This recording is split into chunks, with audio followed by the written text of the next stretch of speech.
so long. We'd appreciate it. We're going to do some drawings here in a little bit. I just forgot to write that on the deal. So when you see the basket come along, it's not the money basket. It's the 1 year or less basket. So sorry about that. Cool. So yeah, as Mike mentioned, tonight is a newcomers meeting night. So, all right, and we have several announcements for tonight. Welcome.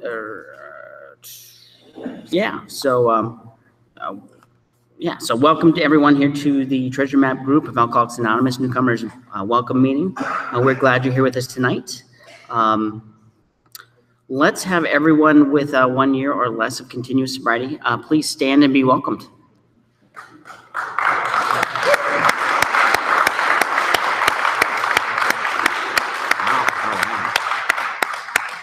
That's awesome. Okay. Online financial support for the Treasure Map meeting is now available. Recurring monthly support is deeply appreciated and helps the group fund our meeting, events, speaker costs, coffee, and birthday celebrations. For more details, see Randy at the back or go to treasuremapmeeting.com. Also, if you give online, please grab a tag and place it in the basket as is passed. This is what they look like right here. There's extras in the back if you need ever. Please feel free to take our Treasure Map 12-step cards. So they're a great way to pass on information about the Treasure Map meeting. Plus, you can place your name and phone number on the back to assist others in the program. So, all 4-step big book studies, how it works, which in this case it would be how it works, the big book study, the 4-step, and that's pages 64 through 71, and all 4-step inventory sheets are up on our website at treasuremapmeeting.com. The study questions for Chapter 6, Into Action, pages 72 through 75, which is the 5th step, will be up on treasuremapmeeting.com starting tomorrow. We'll be covering this section of the Big Book on December 2nd. On on Thursday, November 22nd, which is Thanksgiving Day, we will be celebrating with a gratitude call-up meeting. We're looking for extra volunteers to assist on this day. If you can help us with anything that evening, please see Randy at the back table. Right, and we would appreciate that. So December 7th through December 9th, Concepts in the West, Lake Ponset Camp in Arlington, South Dakota. A great panel of AA members will be discussing concepts 10, 11, and 12, and their connections to the 12 steps and 12 traditions. For details and registration forms, go to area63aa.org. February 9th through 10th, Area 63 Winter Assembly in Pierre will be held in Pierre. For more details, see Amy H., the Treasure Map Meetings General Service Representative, and that's Amy right back there. All right. Okay. July 19th to 21st, North Dakota Young People's Alcoholics Anonymous Conference. The details will follow. We're considering a bus trip to and from this event if we have enough desire to do so. And you can see Randy at the back for more details on that. Let's see here. Schedule update after these current changes. Okay, so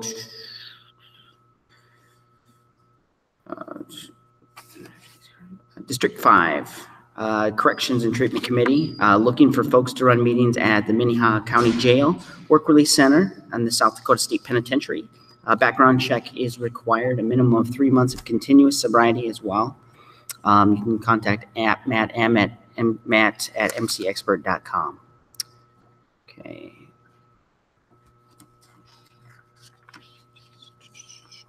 Okay, and also we have upcoming here on December 22nd, we've got a Thanksgiving call-up meeting. December 29th will be our Big Book study, 4th Step Fear and Sex Conduct. Then on December 6th, we've got the 5th Step with Mark J. and a speaker for the 5th Step. And then on the 13th of December, we got a big book study on the 6th and 7th step with Joe G. from Brookings, South Dakota. December 20th, step 6 and 7, Megan Frankel from Bismarck, North Dakota. And then December 27th, got the big book study on the 8th and 9th step. So quite a docket coming up, or quite a schedule. All right. So, let's see here. I think. All right. So, actually, I'm going to have we're gonna do a raffle next. All right. Sounds great. Oh no, we're not done. We're not done yet. Sorry. Oh, we got past the basket. Excuse me. Thank you. Okay, how it works. All right. Yep. Excuse me. All right. We'll do that. All right. Okay. And let's see here. Now, please welcome Alec to read how it works. Come on, Alec.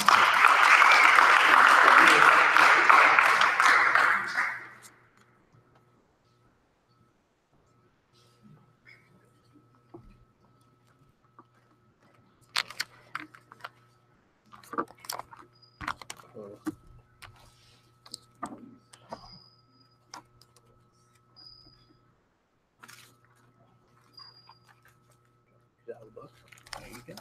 See that.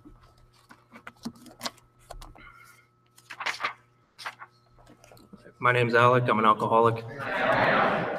Hello. Rarely have we seen a person fail who has thoroughly followed our path. Those who do not recover are people who cannot or will not completely give themselves to this simple program, usually men and women who are constitutionally incapable of being honest with themselves. There are such unfortunates. They are not at fault. They seem to have been born that way. They are naturally incapable of grasping and developing a manner of living which demands rigorous honesty. Their chances are less than average. There are those, too, who suffer from grave emotional and mental disorders, but many of them do recover if they have the capacity to be honest. Our stories disclose in a general way what we used to be like, what happened, and what we are like now. If you have decided you want what we have and are willing to go to any length to get it, then you are ready to take certain steps. At some of these we balked. We thought we could find an easier, softer way, but we could not. With all the earnestness at our command, we beg of you to be fearless and thorough from the very start. Some of us have tried to hold on to our old ideas, and the result was nil until we let go absolutely. Remember that we deal with alcohol, cunning, baffling, and powerful. Without help, it is too much for us, but there is one who has all power. That one is God. May you find him now. Half measures availed us nothing. We stood at the turning point and asked his protection and care with complete abandon. Here are the steps we took, which are suggested as a program of recovery. 1, we admitted we were powerless over alcohol, that our lives had become unmanageable. 2, came to believe that a power greater than ourselves could restore us to sanity. 3, made a decision to turn our will and our lives over to the care of God as we understood him. 4, made a searching and fearless moral inventory of ourselves. 5, admitted to God, to ourselves, and to another human being the exact nature of our wrongs. 6, we're entirely ready to have God remove all these defects of character. 7, humbly asked him to remove our shortcomings. 8, made a list of all persons we had harmed and became willing to make amends to them all. 9, made direct amends to such people wherever possible, except when to do so would injure them or others. 10, continued to take personal inventory, and when we were wrong, promptly admitted it. 11, sought through prayer and meditation to improve our conscious contact with God as we understood him, praying only for knowledge of his will for us and the power to carry that out. 12, having had a spiritual awakening as a result of these steps, we tried to carry this message to alcoholics and to practice these principles in all our affairs. Many of us exclaimed, "What an order! I can't go through with it." Do not be discouraged. No one among us has been able to maintain anything like perfect adherence to these principles. We are not saints. The point is that we are willing to grow along spiritual lines. The principles we have set down are guides to progress. We claim spiritual progress rather than spiritual perfection. Our description of the alcoholic, the chapter to the agnostic, and our personal adventures before and after make clear 3 pertinent ideas. A, that we were alcoholic and could not manage our own lives. B, that probably no human power could have relieved our alcoholism. C, that God could and would if he were sought.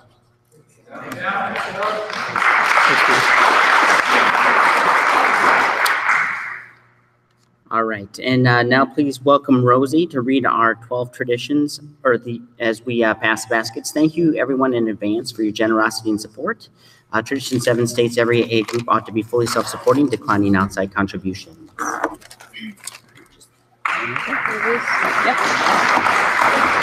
Hi, my name is Rosie, and I'm an addict and an alcoholic. 1, our common welfare should come first. Personal recovery depends upon AA unity. 2, for our group purpose, there is but one ultimate authority, a loving God, as he may express himself in our group conscience. Our leaders are but trusted servants, they do not govern. 3, the only requirement for AA membership is a desire to stop drinking. 4, each group should be autonomous except in matters affecting other groups or AA as a whole. 5, each group has but one primary purpose, to carry its message to the alcoholic who still suffers.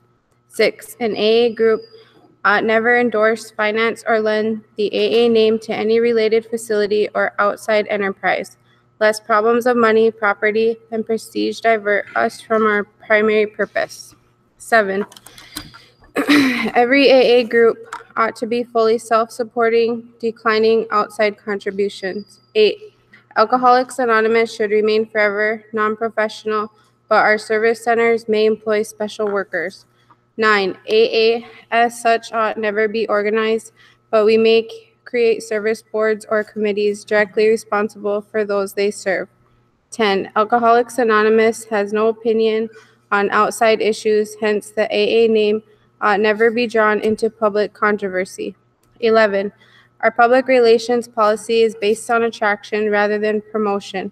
We need always maintain personal anonymity at the level of press, radio, and films. 12, anonymity is the spiritual foundation of all our traditions, ever reminding us to place principles before personalities.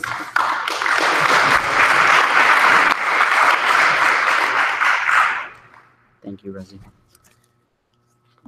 All right, we talk a lot about home group membership at the Treasure Map Group because we believe it is vital to our recovery.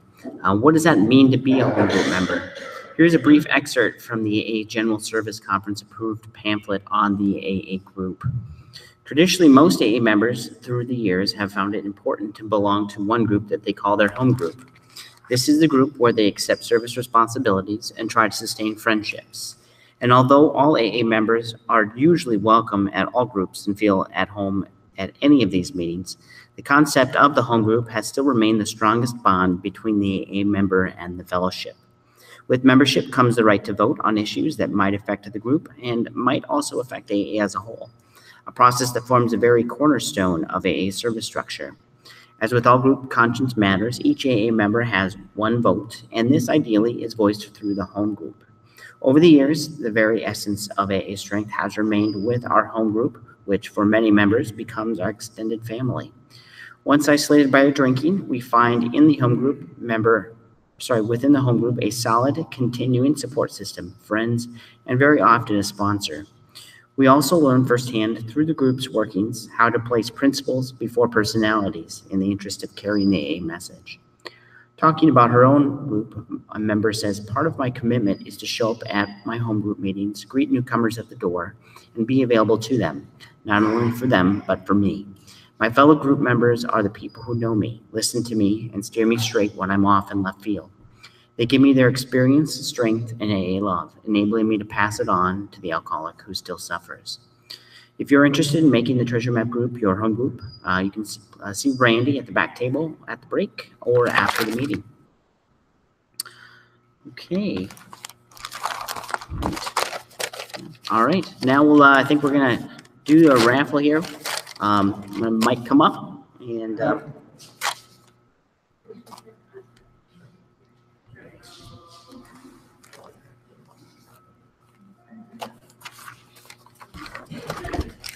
Thank you, Peter.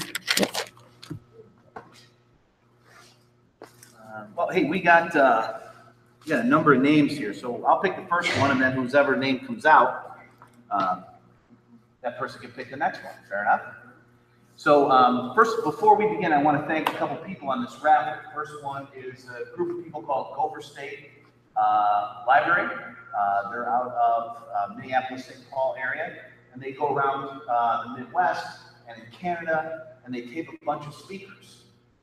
We have a roundup coming up here in March as we turn around the corner into the spring. Roger Bruner will be taping there. He is president. His dad was before him. Gopher State, and Gopher State has supplied these CDs for us. We purchased them, but Roger was good enough to put the package together for us, so we want to acknowledge them for sure. The next thing, so then we have two specific sets of CDs that we want to give out, and then we have some general speakers, and the speakers in here are tremendous. You guys will really like them. But there are two specific talks. The first one that we want to give out is a talk by a guy named Clancy I. Clancy is from the Pacific Heights Group out in Los Angeles, California. He was an executive in the advertising industry. He gave it up and ran a street mission. Still runs that very street mission. He celebrated 60 years of sobriety on Halloween. And one of our favorite talks around this group is a talk called Alcoholism, a Disease of Perception. And whether you're new or whether maybe you're not so new in Alcoholics Anonymous, this talk is tremendous. He's speaking to a group of folks who are drug and alcohol counselors. And he basically says, hey, thank you so much for your efforts, but you missed it, right? I mean, you're close, and we appreciate everything that you do for us, but this is really what's wrong with us. And I found that I didn't really recognize my need to work the steps until I understood what was actually wrong. Because it didn't seem to make sense to do inventory and restitution when I had a drinking problem. Well, that's not alcoholism.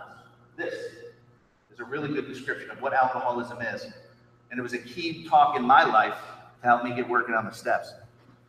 The second group of talks is a gentleman named Sandy B. You hear a lot about Sandy Beach around the Treasure Map group. Sandy Beach is a gentleman who came up with our little tagline, right, many, many years ago. One of Sandy's lines is, the big book is not the treasure. It's a treasure map. God is the treasure. Follow the treasure map, find the treasure.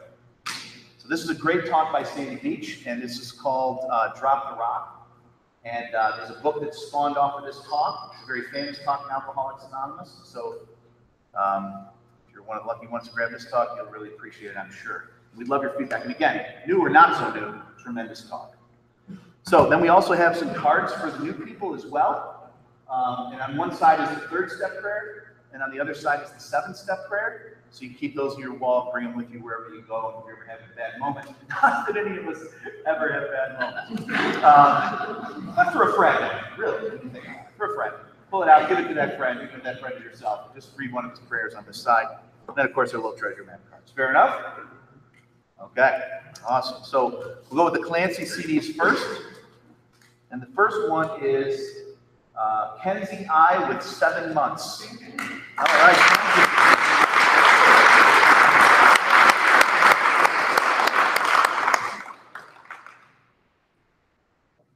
Congratulations, Kenzie. I never won anything. What's that? That's great. I never won anything. There you go. You won that. Very nice. Pick the next winner.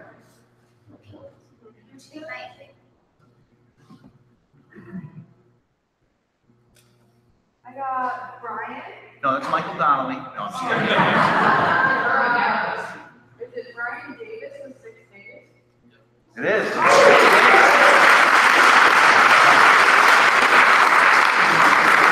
How awesome is that? Congratulations. All right.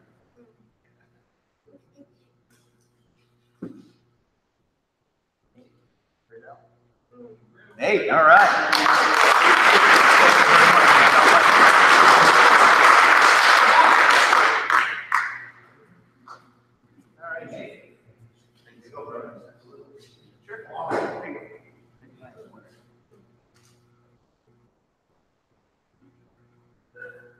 Over 50. Sorry, I got to play trombone a little bit.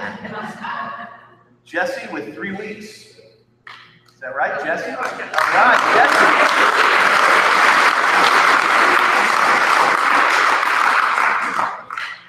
Good job, go. Thank you. Glad you're here. Oh, there we go. Oh, yes. There you go. Tyler Rick, 4 days. Tyler, 4 days.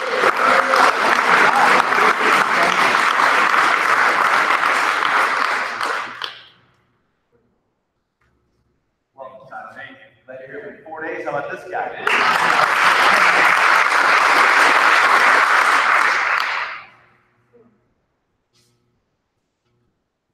Jesse home, 3 months. Jesse.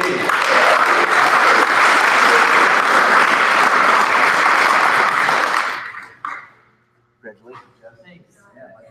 Oh, John. Oh, Jess.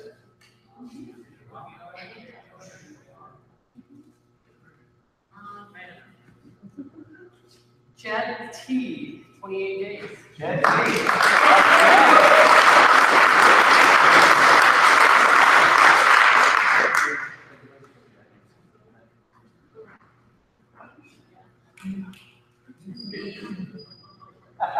Lynn K.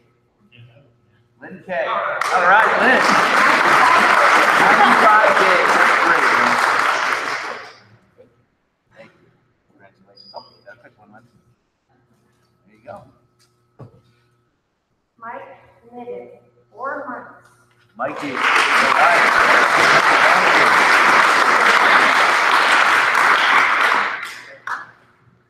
Where you go, Mike? Hey, sauce. You go, brother. Which one? So it's Wherever you want. got Nicole G with 68 days. Nicole, 68 days. That is so great. There you go, Nicole. Thank you. Glad you're here. What's that? I what? She wants another one? I know. She'll say it. Oh, I know, Mary. Okay. Nancy, 9.5 months. All right.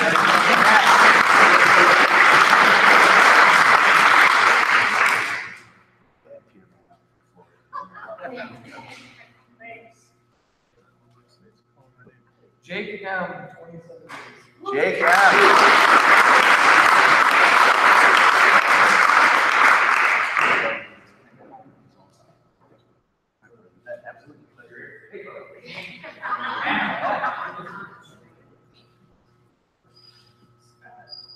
Gabby Pike, 55 days. Gabby.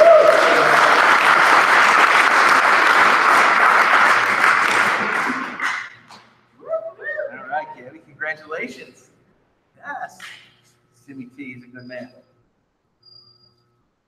Alan T, 2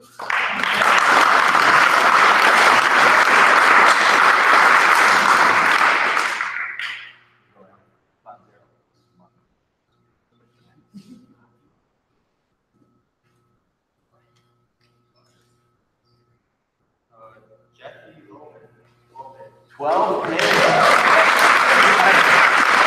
So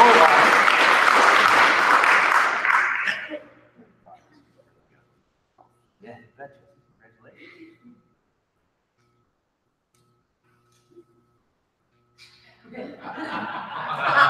Trying to mock me. Jerry McGillicuddy. Jamie R, 28 days.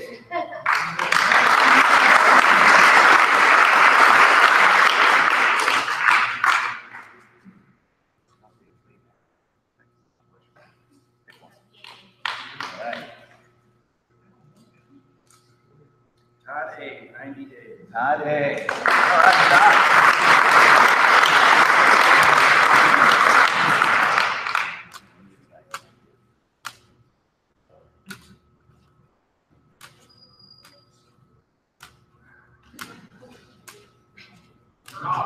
They're all awesome. Don't get me wrong. I just know them, and I think there you go, man. There you go. You like Todd Lynn. Todd Lynn. There you go. All right. Let it rip. Chris B, 16 days. Chris P. All right.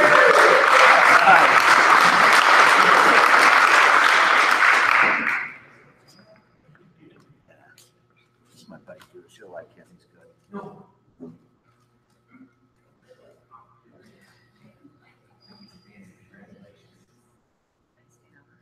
Oh, yeah, right. Let's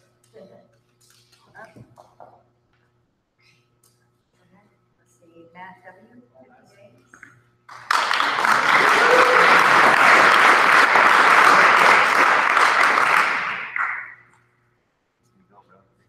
Yeah, absolutely. Oh, I got one more.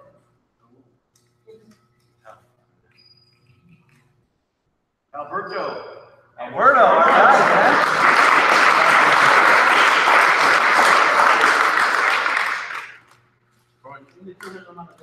Yes. Still counts.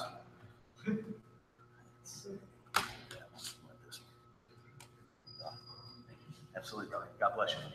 Did anybody who has a year or less name not get drawn? Yes.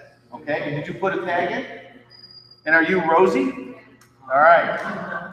Well, Rosie, we got a little special compliment for you because you're the last one. Right? So we're going to give you the rest of the CDs, right? So you can share with your friends, you can listen to them yourself. And come on up, let's hear for Rosie with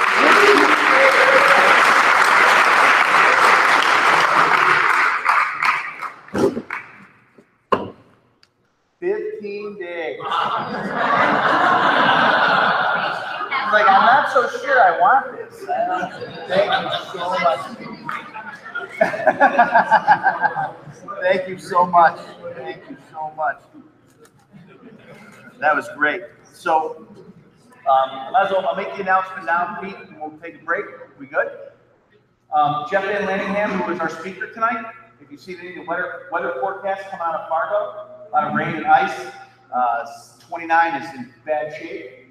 So Jeff, we're going to reschedule Jeff for another day. He's not going to come down. We're going to have 3 little short community talks on sponsorship, home group, and service. Okay, sponsorship, home group, and service. About 15 minutes apiece. And then we'll have a Q&A for any of the new people that might have questions about anything that we said. Right? So if you're new here tonight, can you stand up one more time if you have a year or less? Let's hear it for that.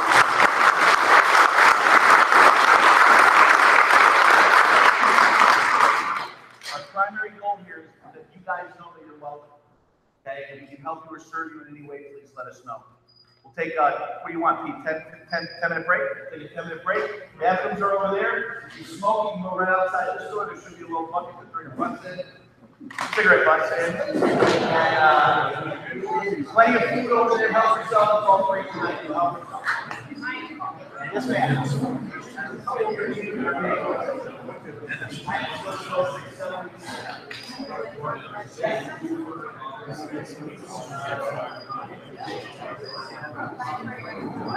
Yes. Yeah. I might just hand them out.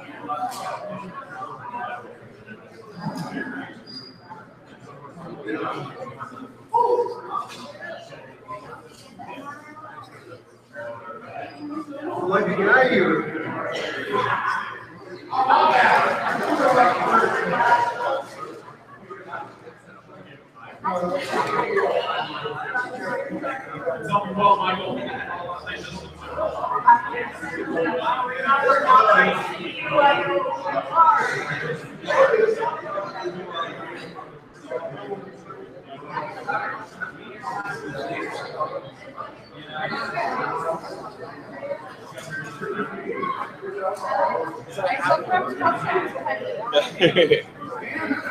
So I just got this jacket.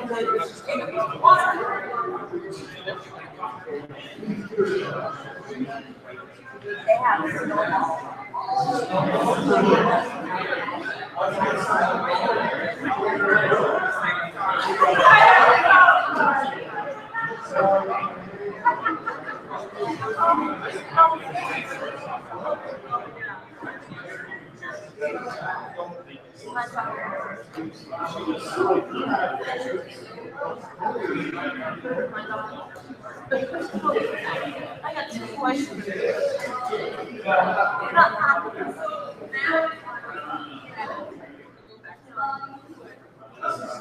I'm just going outside.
And then I walk outside.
Somebody opening burritos? I hope so.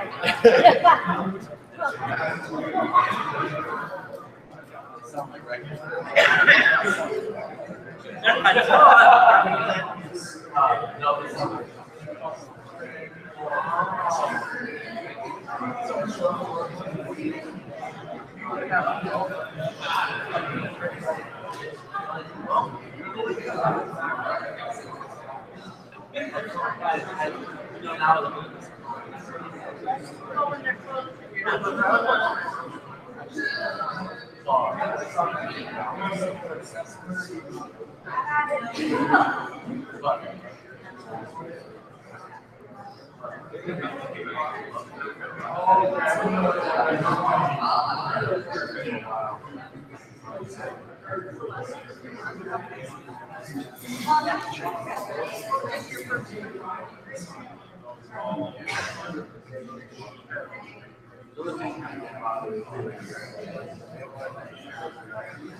Yeah, I don't know. I didn't quite get that.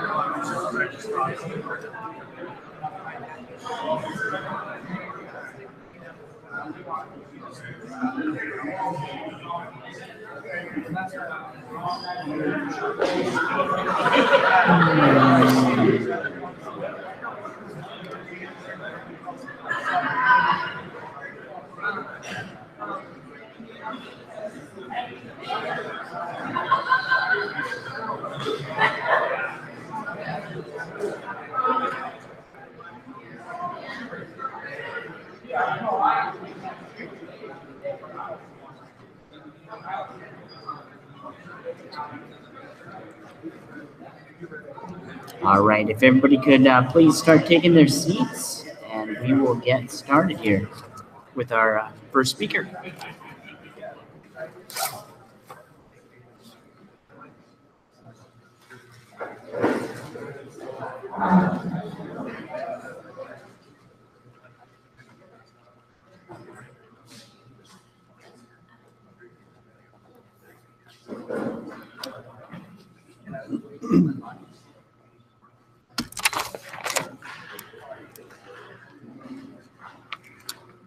Okay, and it is my pleasure to introduce our first 15-minute speaker, Amy H.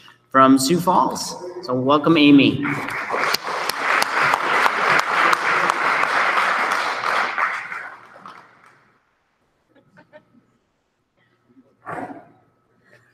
Hello, everyone. My name is Amy. I'm an alcoholic. I will be speaking a little bit on service work. Service work played a really big part in my recovery when I first came in. It was individuals so kindly telling me into positions of service before I really kind of understood what the importance of it was. There's other topics like home group and sponsorship, which also play a huge impact into service work. But the key thing that I want to convey in this is that service work doesn't need to be this huge thing. It doesn't need to be all of these committees and intergroup and district. I mean, those are an important part of it too. However, showing up 10 minutes early, setting up chairs, making coffee, being here to welcome somebody that's coming in. You don't know if you might have 6 days, but the next person that comes in might have 4. You have more sobriety and more to share than that person, right? Staying after and helping put stuff away. Fellowshipping, having a conversation. That time that you take with somebody might be the time that they really, really need to have somebody listen that changes their perspective of this program. And there's all the other things, chairing meetings, sponsoring people, going to everything else. But the main thing is the little things matter too, right? When I came in, I was terrified of you people, right? You all were happy and laughing, and I wanted it, but I didn't want it. And it was really scary. But when I got involved and I started making friends, just by going to the different events that they had, like we had the Halloween dance and we had New Year's Eve things, right? And being able to see the fun in sobriety and getting involved that way, I made some of the best of friends that I could have ever imagined, right? And service work is part of the legacies, right? It's a huge, huge, huge part. Like I said, it's the other factors that we're going to be talking about has a lot to do with service work for me too, sponsoring, being sponsored, having a home group. Having a home group is having a place that you can go to have a service commitment first and foremost, but it's also a way to kind of feel like you belong, feel important. And that was a huge thing for me too, is I didn't feel like I was an important person. I didn't feel like I mattered that much. But coming to a home group every week and having someone say hi to me and being nice and being willing to talk with me as I put stuff away or showed up. I made cookies, and that was huge. People were so excited that there's cookies at my old home group, right? Little things matter. And that's the biggest thing I want you to take away. Little things matter. It was less than 15 minutes, sorry, but there you go.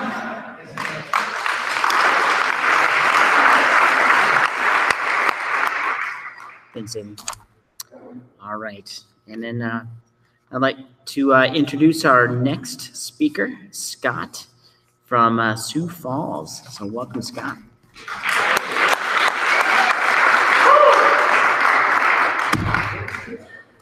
Hi, everybody. My name is Scott, and I'm an alcoholic. Amy, how 2 minutes? Is that what we're doing? Oh, there she is. Hi. So I'm going to talk a little bit about home groups tonight, and it's been an interesting process for me in Alcoholics Anonymous because my life in general, I avoided going to the same place multiple times Two reasons. One, because usually when I went there, I did something that I was ashamed of and I didn't want to go back. And the second thing was that I was always very uncomfortable with a routine. Still to this day, when I set an alarm clock, if I've got to get up at 6 in the morning, I'm going to set it at 5:59 one day, 6:01 the next day, 5:58 the next day. I'm just not a creature of habit. It makes me uncomfortable to be comfortable, you know? So with home groups, that was something that when I sobered up, they said, get a sponsor, get a home group, and work the steps. And I got out of treatment and I went to meetings. I went to meetings for a long time. I made it 5 months. And so for all you new people here that are under a year, that is awesome. But if you don't have a sponsor and haven't gotten a home group yet and haven't worked the steps yet, I would highly recommend it, because my life didn't change until I did those things. And I'm talking about home group tonight specifically because when I came in the first time, I went to a lot of meetings, and I went to a lot of meetings in Watertown where I sobered up, and then I came down here and I went to a lot of meetings when I moved down here. And Southside at the time still does, but had 20 plus meetings a week, and I would go there all the time, right? 90 meetings in 90 days was not a thing for me because I was there 3 times a day. I mean, it was just where I hung out. It's what I did, but I didn't get to know anybody. I didn't have any commitments. I didn't call it my home group. I didn't really even understand the concept of home group because it was Southside, what's your home group? Southside's my home group. It wasn't until someone said, well, Tuesday night, 8 o'clock, room 3 at Southside is my home group, where I was like, oh, that's different. That's different than just going to a clubhouse where there's all of these different meetings. Because 20 meetings at Southside might be 3 a day for 7 days, so 21 meetings, but in each of those meetings, there's rooms that break out every week, right? So it's even more than that. And I came in and I went back out and, at family day at treatment, I said, if I go back out and drink or use, I need to go back to treatment. Treatment is what made me better. And I had been to AA for 5 months, and I had seen you people who had worked the steps and had a home group and had a sponsor. And my family, and at the time I was 22 years old, so I was, in a state of arrested development. So I was like a 15-year-old that was 22. But so I had my family super involved, and you need to get back to treatment. And I said, really, what I need to do is I need to go to an AA meeting, and I need to get a sponsor, and I need to get a home group. And they said, well, that's fine if that's what you want to do. But I was fortunate enough at the time to have a meeting that I went to called Foxhall. And there, for all of the, for those of you who know what Foxhall is, it might not have seemed like a great thing, but to me at the time, it's exactly what I needed, because what it was a group of people who showed up every week, and they were there no matter what. And what I had then was an opportunity. So I came there, I got a sponsor, and I called it my home group. And what did that mean when it became my home group? All of a sudden that we had group conscience meetings, and I was a voting member of that body, right? So our next group conscience meeting at the Treasure Map is, I think, the 3rd Thursday of December. And we're going to, so if you're not a home group member here, but you've been frequenting the meeting and it's something that you're thinking about, talk to Randy tonight, because we need involved people at this group. So at the group that I was a home group member of, we had 15 people who made the decisions, right? So within the home group, it wasn't just showing up to meetings and setting up chairs. There are people here tonight that I could point out that are here every week an hour early. They're here every week an hour late. They're setting up, they're tearing down. This meeting wouldn't happen without the people who are committed to those jobs. But then there's also people who are going out to conferences and who are going to intergroup and who are helping at the jails and institutions and treatment centers. I mean, there are so many jobs that we have within just this home group right here that we need people to fulfill. And those are the jobs that I've done meetings at the state penitentiary. I've done meetings at the county jail. Those are experiences that I can't recreate. I mean, to get to walk out of the county jail, to walk out. I mean, and so I go in there and I take a meeting and you know what? There might be 10 people in that meeting and 2 of them want to be sober. 8 of them don't, but that doesn't matter. It's the 2 that want to be sober. They need to know where to go when they get out. And, it's just a lot of opportunities with the home group to be able to share the message of Alcoholics Anonymous. But for me, it was that what it really did was it anchored me in AA, because I had a home group. And within my home group, when I came, those other home group members all had a sponsor. So I had to get a sponsor real quick because I didn't want to be the guy without a sponsor. So I got a sponsor. Well, all those other people were working the steps. So I had to work the steps. And there was this level of accountability that, and I remember it early on, I think it was Thursday nights. It was like, well, I do not want to go tonight. I don't want to go. I don't want to go. I don't want to go. And Don said it here if you guys were here when Don M spoke, it was great. And it was the speaker that I heard early on in sobriety. But if I don't think, feel, or believe it's going to work, do it anyway. And that's what my sponsor told me early on. So I would still go do it. And I'd show up to that group. And then out of those 15 men there, 3 of them are still friends of mine that I'm in contact with today. And that's been 12, 13 years ago. This home group here, we started in February of this year. And there's already a new group of people that I'm connecting with on a different level because they're consistent and they are committed and they are doing the deal in Alcoholics Anonymous. And again, this is just one piece of it, but for me, there's a level of commitment and a level of service that goes with the home group. So if you don't have a home group, I would highly recommend getting one. If you've been coming here and you don't call it your home group, but you don't have another one, I would recommend talking to Randy at the break. It's been something that has been a blessing for me. There was a gap in my sobriety where that group stopped, and then I called Southside my home group again.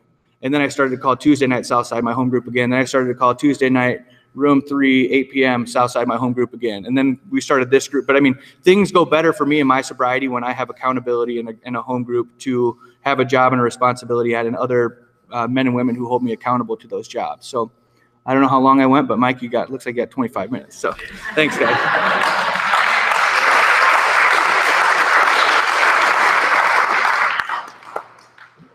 All right, thank you, Scott.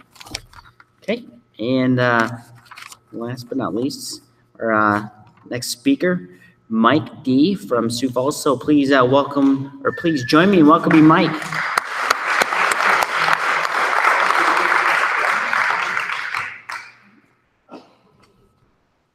Good evening, everyone. My name is Michael Donnelly. I'm an alcoholic.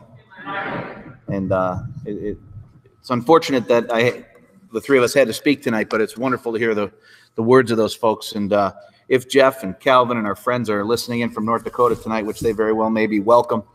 And I'm glad you're safe. We wish you were with us, but we're glad you're safe. That's the main thing. My job tonight is to talk to everyone about sponsorship, kind of what it is based on my experience. And that's what you're going to get, is my experience. This is not the right answer to the question, what is sponsorship? This is Mike Donnelly's experience as it relates to the question, what is sponsorship? So you may talk to other people and get different answers, and that's perfectly okay. So look, Scotty mentioned a group called Foxhall that used to be here. I have many friends that are Foxhall members still today in other cities around the country. They're fabulous people. They're great people. Every group has its own sort of identity and personality, right? Each group is autonomous, right, as we hear all the time when we read. And that's great. That's what makes Alcoholics Anonymous wonderful, right? That if you love that kind of thing, it's available. If you don't love that kind of thing, whatever it is you do love, that's probably available, right? And if it's not, Alcoholics Anonymous as a whole is willing to give you everything it has so that you can start your own meeting, right? It's free, right? And to me, that's where this whole thing of sponsorship begins, is free. Look, I met this guy that I worked with in Chicago, and Brian was sober about 7 years. He may be listening in too. He's got about, 32, 33 years tonight. And what he had, he was given by a group of people that gave it to him for free. And what Brian gave me was an opportunity to receive it for free. But that reception was completely my job. Brian had nothing to do with whether or not I received it from him. He just laid it out. And he said, you can have this if you want it. You don't have to. But here's what my experience is in relationship with it. And if you choose to do what I did, you'll probably get what I got. And so I started going to meetings. And Brian wasn't my sponsor, but he was a guy who shared his experience, strength, and hope with me in such a way that it landed. Like that message that landed. It's a great line in our big book, and it says, until such an understanding can be reached, little or nothing can be accomplished. Until I connect with another person, until I recognize that I'm not the only jackass on planet Earth, that someone else has been, maybe currently even is, but is at least in the process of becoming less of a jackass through this step, through these steps that we have, I'm on my own. I'm on my own. And if my life can tell any story, it's that on my own is a really bad place to be. It's what I'm most comfortable with. It's what I prefer, because then you don't get to see who I really am. And I can walk around and have 5-minute relationships with you and just have a surface thing and just have it be skin deep and that's it, right? And I can walk away and I can get you to have an impression of me and then you think I'm a nice guy, maybe, I don't know. And then I can go on my merry way. But there's no intimacy in my life. There's no connection to another human being. There's no real connectedness with my life. And like that's fine if we're walking past each other in a grocery store. Right? But my children need more than that. And my spouse needs more than that. And my friends, at least from what they tell me, they need more than that. And my mom and my sister and the people that are in my life that I love myself need me to share more of myself with them, and I'm afraid to do that. If you go down Minnesota Avenue, a place called Famous Dave's, back up about 28 years ago, 27 and a half years ago, there was a guy there, and we were sitting there, and we were chain smoking, and we were chugging coffee, and his name was Joe Friday. And Joe became my sponsor. And Joe became my sponsor for two reasons. Number one, he and I had nothing, I'm telling you, nothing in common, right?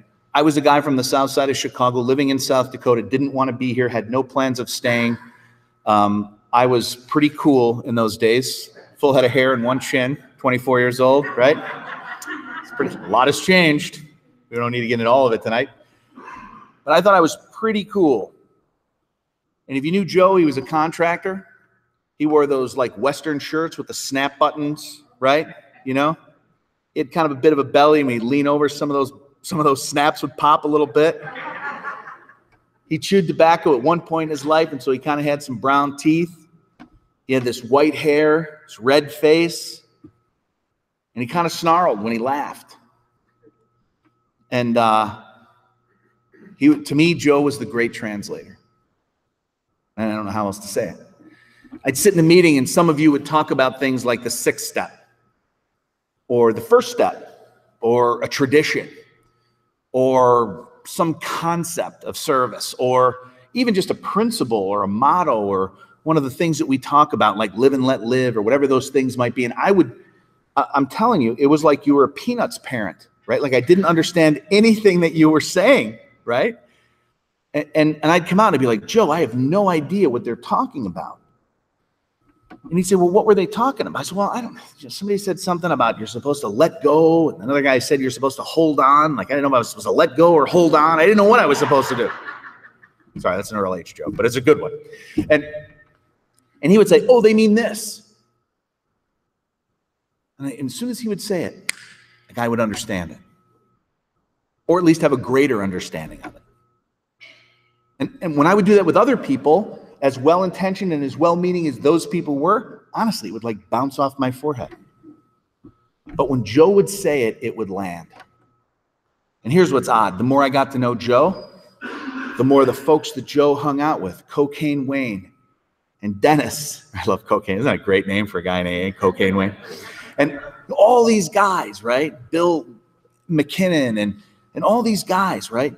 And suddenly when I began to understand Joe, I could now begin to understand them, because they almost was no different language, but they just spoke in ways that I could understand, I could digest it. And to me, that's really what a sponsor does.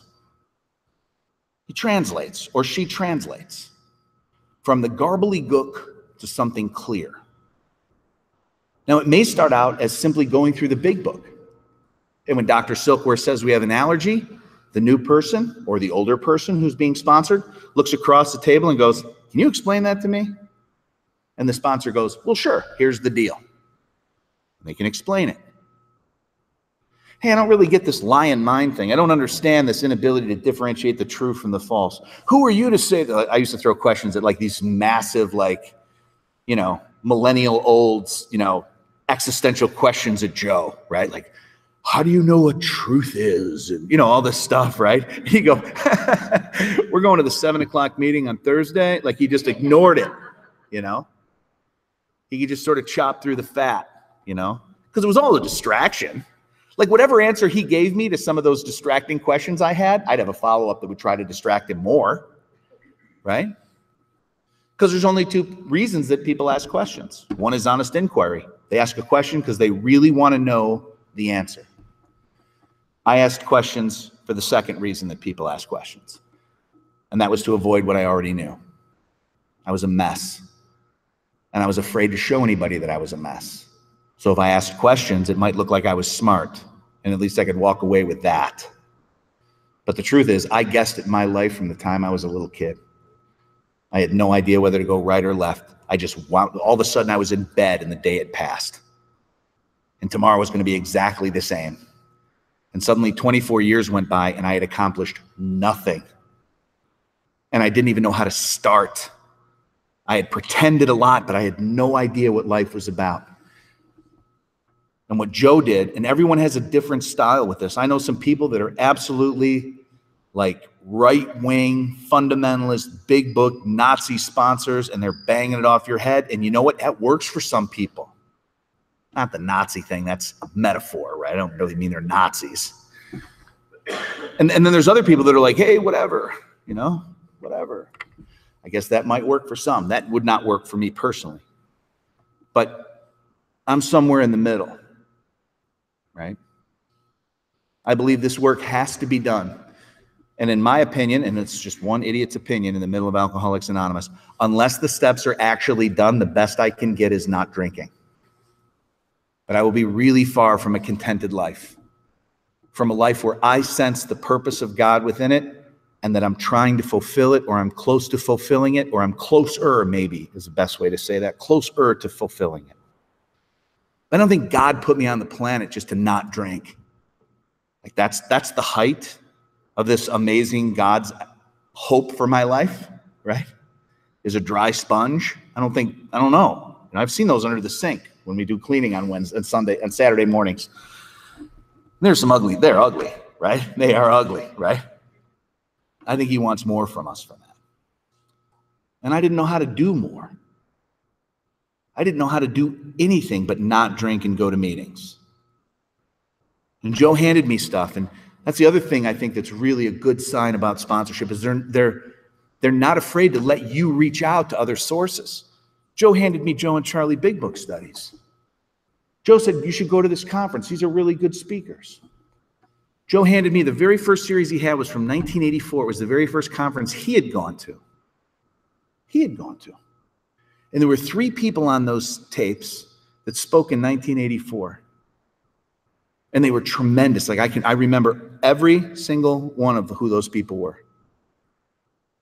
And over the course of my time in Alcoholics Anonymous, I've met 3 of those people. And I said, you were in that first series of tapes that my sponsor gave me? And they're like, really? Thank you very much. Have a great day. Next. But they weren't really like that. But I mean, it touched me. It moved me, right? Joe was willing to share what he had no matter what the cost. If I called Joe at 2 o'clock in the morning, he'd answer the phone. If I called him for a trivial reason, he would hang up the phone, right?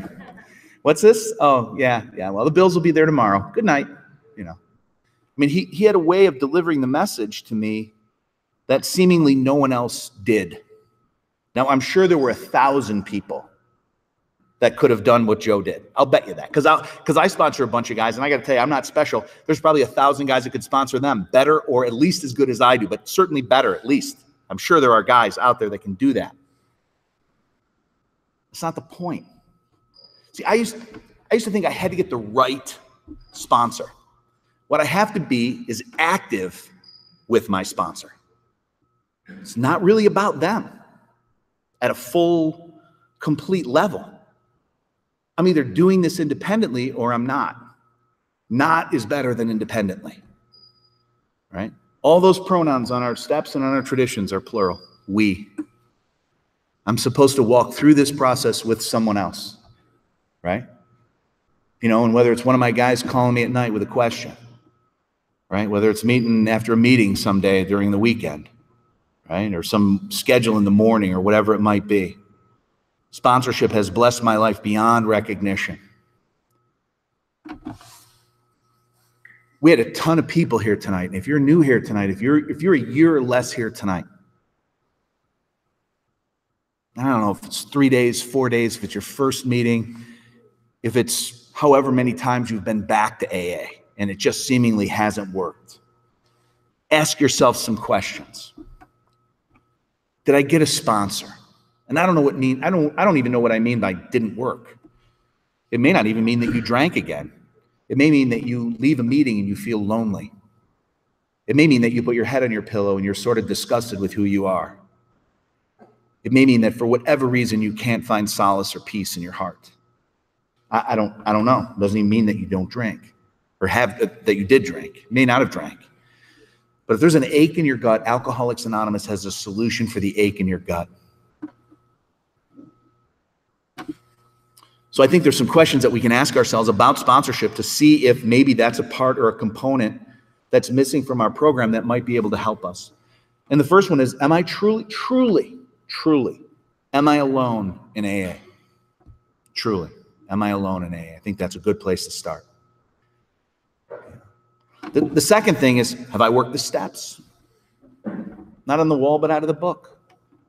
I've known people that have been sober 20, 30, 35 years. I sponsor one guy, he's sober 30 years. He didn't even start this thing in the year 20. He could quote that book. He could tell you the meeting schedule. He could mimic and respond and repeat with clarity our message. None of it was internal. And he got to a spot where he had a fifth of Jack Daniels and a handgun, 20 years sober. He needed a pick. Thank God he picked right. And I don't mean me, I just mean somebody. Right? But he picked somebody.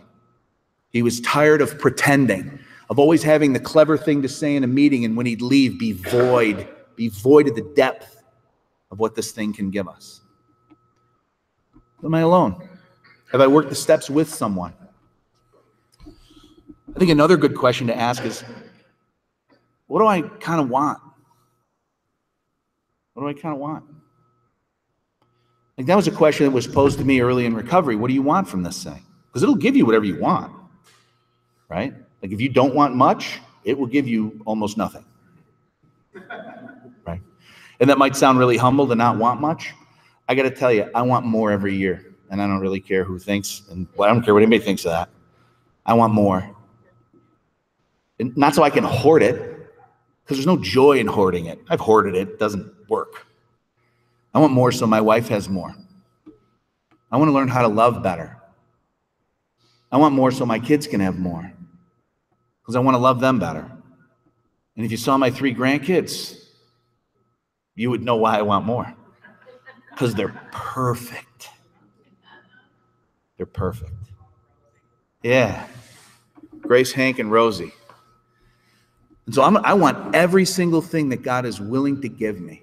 There was a post today in one of the secret groups on Facebook. And if you're not in our Facebook group, it's a secret group, which means it protects your anonymity, with the exception of those people who are in that group already. So if you'd like to do that, you can talk to Randy, or you can email me or Facebook me, and we'll get you in there or whatever. And the post was about how come this person was in a meeting, and the comment was, God had done for us what we could not do for ourselves. And this person was kind of wrestling a little bit with that. Like, what does that mean? And how does that all sort of play out? Right? And see, my sponsor and I have had tremendous conversations on things like that. See, because I'm going to live my life, and circumstances are going to come in and out of it, because it's life, right? Like, sobriety doesn't guard me from life. It actually, the worst part of that is I can't be drunk as it comes through, because honestly, that 3 to 5 beer buzz, sweet ass place to live, right? I mean, that is the perfect spot to be. You know, wasted with the urine stained Levi's, not so great, okay? But 3 to 5 beer buzzes, money. I got anybody out there with me on that? Oh yeah, 2, sure, okay. I'm in the wrong meeting, folks, sorry.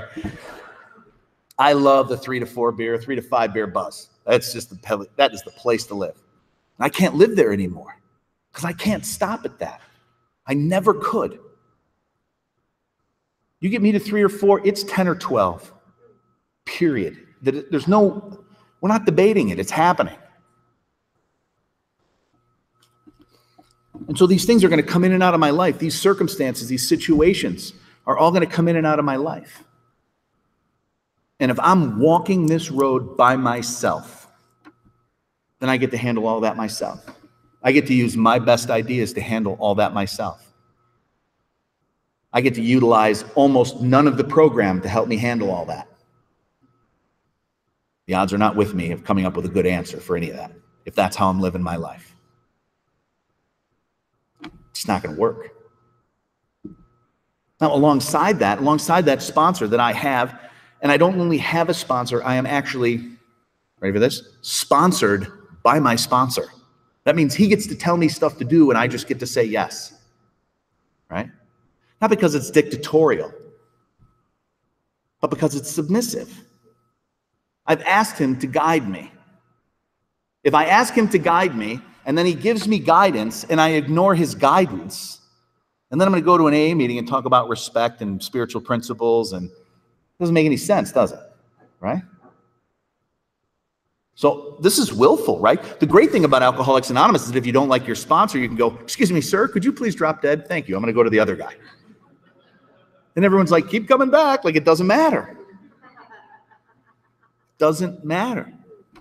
What matters is that someone helps you live through life, right? What matters is that someone walks you through that book and that you do the work. I used to think when I came here that I was looking for sobriety. I was not. I had it when I came. It might only have been a couple of days, but I had it when I came. What I was looking for the whole time in my whole life, that alcohol was the great substitute for, the great impersonator of, the great liar, the false thing it gave me that I was always looking for was a spiritual awakening. Alcohol impersonated the spiritual awakening that the first 12 steps give me. I didn't know that when I came here. Alcohol simulated all that. Full of fear, a couple of drinks, fear's gone. Hate you, a couple of drinks, might hate you more. A couple more, now we're buddies, okay? Whatever it was, the girl problem, the money problem, the whatever problem it was, you give me enough drinks and I will come up with a solution. It may not be a legal one, but I will come up with a solution on how to fix that thing, right?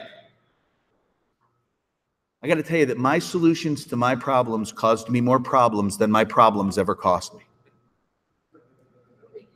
It was me trying to fix the damn things that caused even more problems. When I let someone into my life and I say, you know, I don't really even truthfully, Joe, I know we're sitting here on Minnesota Avenue, chain smoking and chugging coffee, and the truth is, Joe, I don't really even know how to go to work. I mean, I show up around the time they want me there, which is a good start. But like when I'm there, like I spend more time avoiding the work that my boss gives me than the effort the work calls me to do. I don't know how to have relationships with people, so I lie to them. So I leave them before they leave me. Now, this is the person who's doing that. And alongside me seeing me do that is this voice that says, you can handle this. Wait, it's me that's doing it.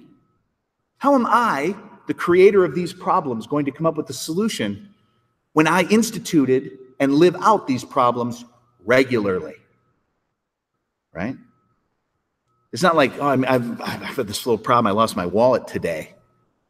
Right? Oh, I found the wallet. Problem's over.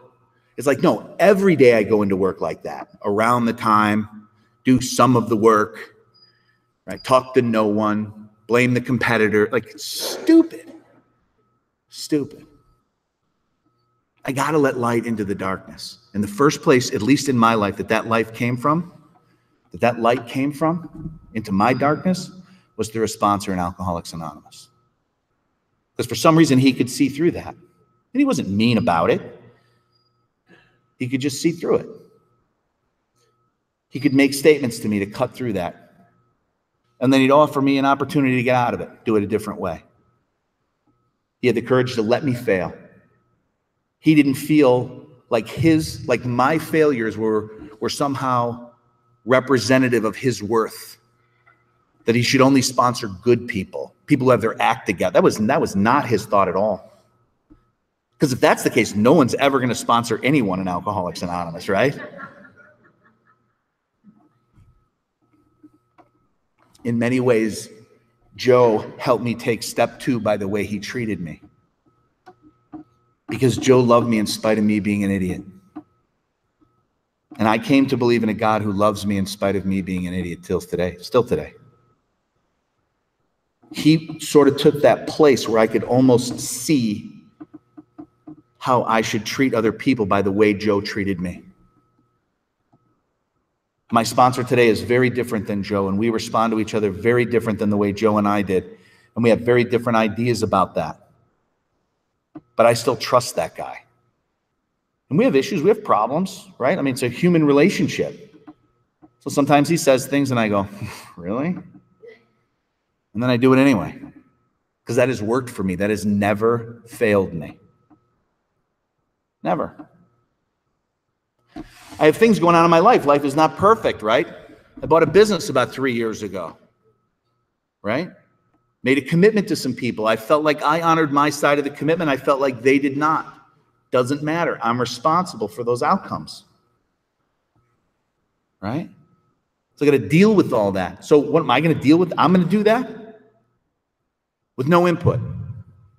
Well, that's stupid, right? Stupid. What that principle of sponsorship has also done for me is it's allowed me to reach out to other people. Right? I have friends that I can actually sit down and talk to and have a conversation with who I love, and I don't have to be anybody but Mike. I didn't have that before I came here. I always had to be something for you so that you would think something positive of me so that you would like me. I can just be a jackass. I'm hoping you like me anyway, you know? But I can be that. Like, that's kind of cool, right? All my warts, man, with not covering them up, not trying to be better than I am. Just Mike being Mike, right? And everybody's got a cross. Everybody's sitting in this room. We're all carrying something, right? Whatever that is. But if we do it together, the cross weighs less. It's not as heavy on our backs. And I want you to know that if you're new here tonight, that that's what we want for you. Not only all those people who are here for a year or less, everybody else too. There may come a day when the people who started this thing need you. I'll bet you that happens. If you stick around, I'll bet you we'll need you in ways that you maybe don't even think we would ever need you. But I'll bet you we do. Because that community, that body of people, that body of believers needs each other. I feed you and you feed me, and together we feed each other, and that's what happens. We all contribute to something. I was sitting with a guy, and then I'll close with this. We'll open it up for Q&A. If there's any, it's fine. If there's not, that's okay too. Sitting with a guy, and he says, well, why do you keep coming back? And I go, for the same reason I hope you do. He didn't think that was the right answer to the question. He's like, no, why do you come back? And I said, well, the same reason I hope you do. So I had a sponsor a few years ago. His name was Mark L. Mark's spoken at our meeting. Some of you know Mark. Mark sponsored me for about 7 years. And Mark's learned this from a guy named Father Rock in the program. And his deal was this. He used to say, look, if I come back and you come back, and we both tell our story, there's a much higher probability that the new person will hear the message. But if it's just you that comes back and not you and I that come back, there's a much lower probability that the new person will hear the message. Why? Because some people aren't going to like me. Believe it or not, some people aren't going to like you. No, let me let that sink in. Some people may not like you. That's just the way it is, right? So some people might go, I really don't like chubby, balding, fat guys from Chicago, right? As odd as that is, right? So some people may not like that. Right? They might not like how I say things or the way my mannerism. Who knows what it is? But every single personality in every single row in this meeting and every other meeting in Sioux Falls, by being here, there's a higher probability that the new person hears the message. Because you'll say it your way. And maybe that's the way it'll land. But if I say it my way, maybe it won't land that way. We all have a role in this thing. We're all a body. It's all one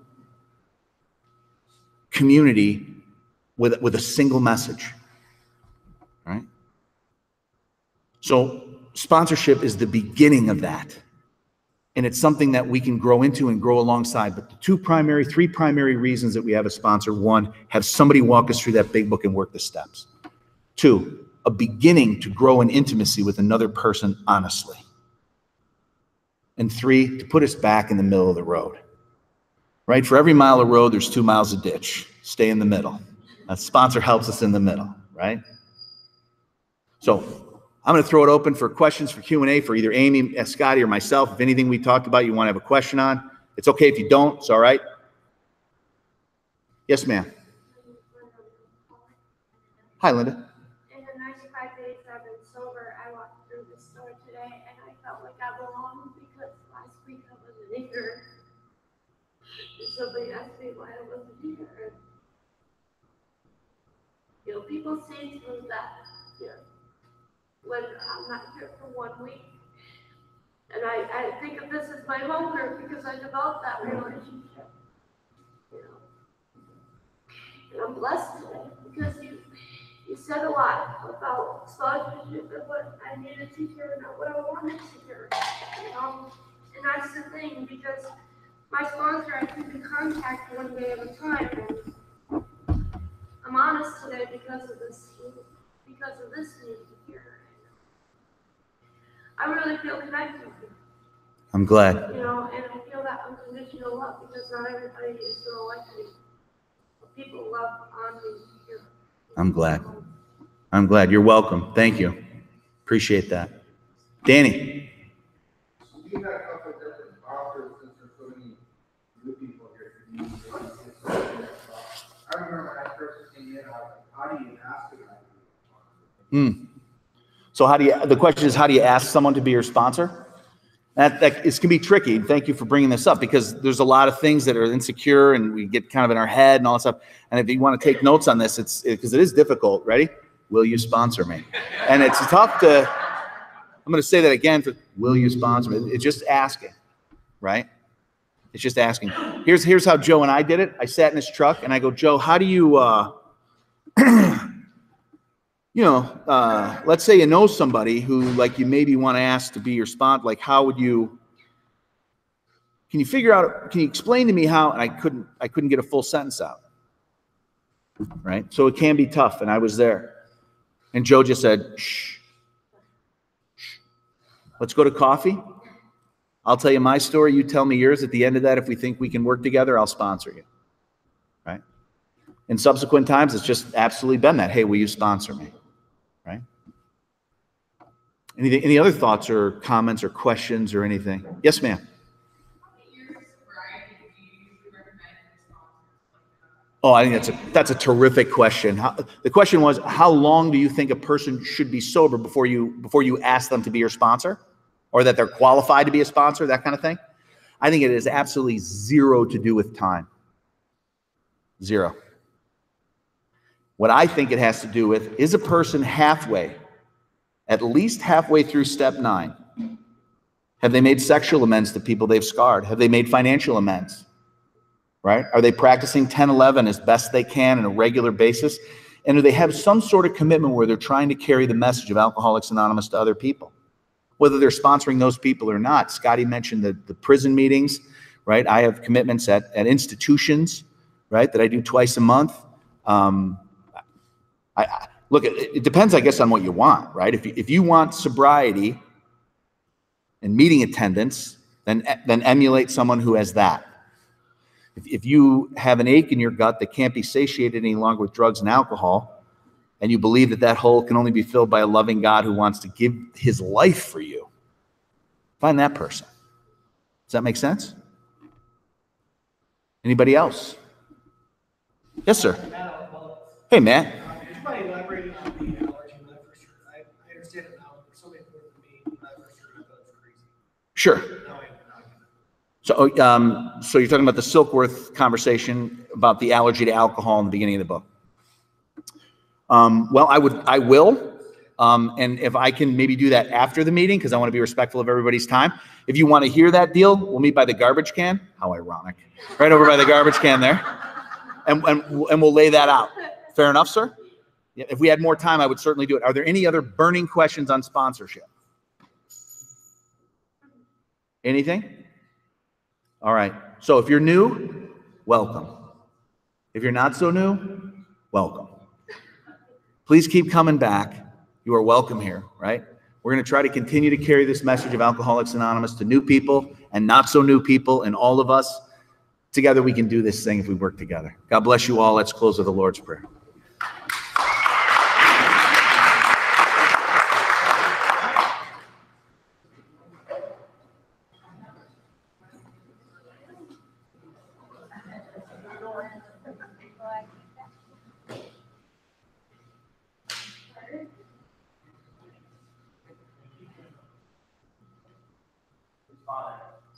Our Father, who art in heaven, hallowed be thy name. Thy kingdom come, thy will be done, on earth as it is in heaven. Give us this day our daily bread, and forgive us our trespasses, as we forgive those who trespass against us. And lead us not into temptation, but deliver us from evil. For thine is the kingdom, and the power, and the glory, forever and ever. Amen. Keep coming back. Work towards it. Work towards it. Plenty of food over there. You'll work out. Good.